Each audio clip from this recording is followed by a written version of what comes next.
کابل کې د ښځو لاریون د نجونو پر زده کړو محدودیت له بشر حقوقو ښکاره سرغړونه ده. په سلامونو مه هرکلی کوم. که غواړئ چې بشپړ معلومات ترلاسه کړئ نو تر پایه راسره اوسئ. په کابل کې د ښځو د حقوقو یو شمېر فعالانو یو ځل بیا د یو اعتراضي حرکت په ترڅ کې په افغانستان کې د نجونو د متوسطه او لیسه ښوونځیو د خلاصولو غوښتنه وکړه. دغو مېرمنو د شنبې په ورځ د اکتوبر 29مه چې د لړم میاشتې له 9 سره سمون خوري له زده کړو څخه د نجونو د محرومیت له بشري حقوقو څخه ښکاره سرغړونه وبلله.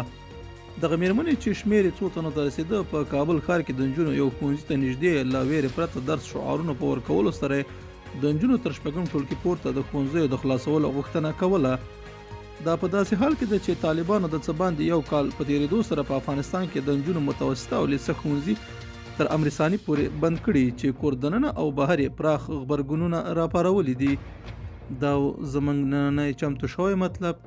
تر بیا ښه وخت او ښې چارې.